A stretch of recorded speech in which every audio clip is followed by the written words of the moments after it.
रजनीगंधा प्रेजेंट्स बिहार किसका, powered by नोवा शुद्ध देसी घी। यूं ही नहीं ताज ताज बन जाता है, शिल्पकारों का हुनर और चुनिंदा संगमरमर ताज को नायाब बनाते हैं। कुछ ऐसे ही चुनिंदा जगहों से बस खास ही चुनकर लाता हूँ।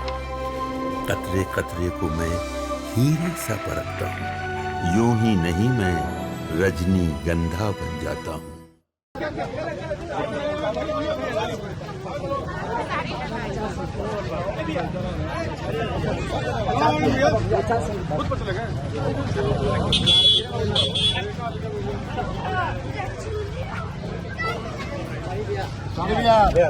एकदम लगे रहिएगा, छोड़िएगा नहीं छपरा को।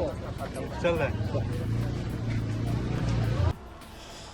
नमस्कार, मैं गौरव कुमार पांडे। इस वक्त बिहार तक की टीम मौजूद है रसूलपुर थाना डी में। आप देखिए यहाँ पर खेसारी का जो है खेसारी की गाड़ी आ चुकी है। खेसारी लाल यादव गाड़ी के अंदर हैं और यहीं पर इनका जो है वोट डलेगा। धानापुर के इसी रसूलपुर गांव के इसी जो है पोलिंग स्टेशन पे हम थोड़ी देर में बात करने की कोशिश करेंगे, लेकिन अभी फ़िलहाल उनकी गाड़ी जो है वहाँ पर अभी जा रही। देखिए अभी यहाँ पर जो है कृष्णा बेदर्दी का घर है और घर के ठीक सामने पोलिंग स्टेशन है, प्राथमिक विद्यालय है। और आपको बता दें कि खेसारी लाल यादव जो है घर गाड़ी से निकल रहे हैं और अभी वो देखिए तैयार हो चुके हैं आज पोलिंग के लिए।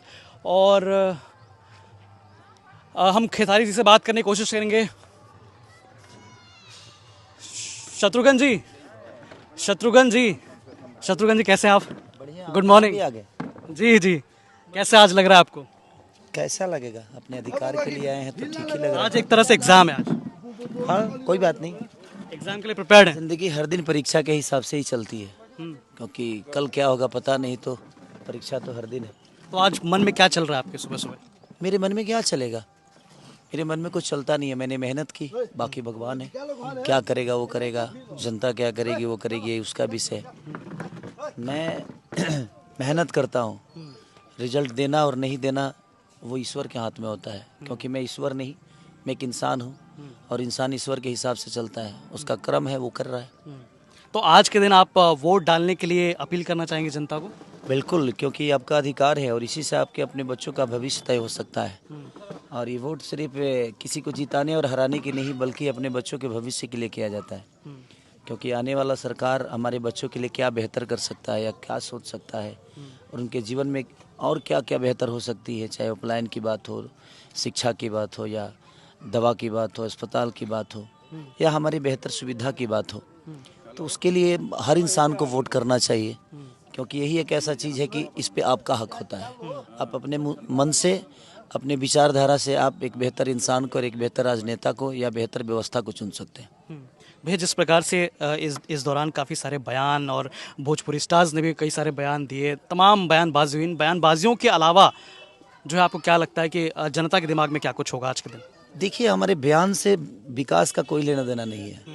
बयान एक दूसरे पे किया जा सकता है या किसी व्यक्ति विशेष को हम नीचा अपने जुबान से दिखा सकते हैं, बट मुझे लगता है कि लोगों को व्यवस्था की और शिक्षा की ज़रूरत है। पलायन रोकने की बात है या नौकरी की बात है या अस्पताल की बात है, तो बात हमें उस पर करना चाहिए। हमने उनको क्या बोला, उन्होंने हमको क्या बोला, इससे जनता को कोई लेना देना नहीं है। थोड़ा देर के लिए इंटरटेन जनता हो सकती है, बट मुझे लगता है कि हमारे बातों से ना जनता का पेट भरता है और ना ही किसी को शिक्षा मिलती है।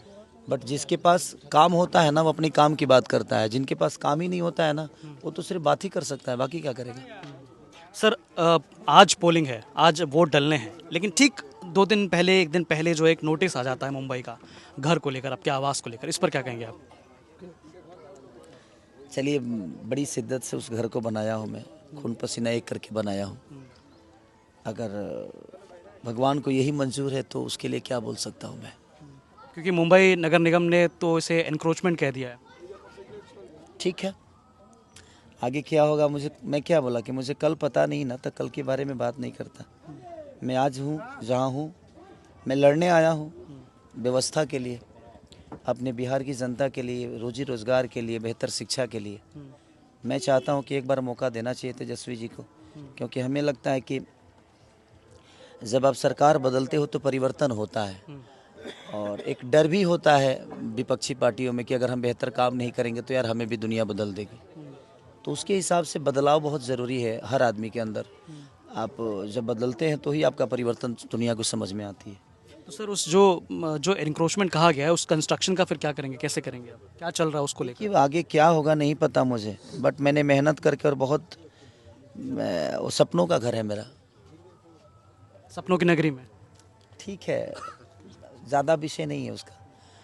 आगे क्या होगा नहीं पता, और क्या सही है क्या गलत है भी पता नहीं, बट बहुत पैसे भी लगे हैं उसमें और दिनों रात मेहनत करके मैंने उस घर को बनाया है।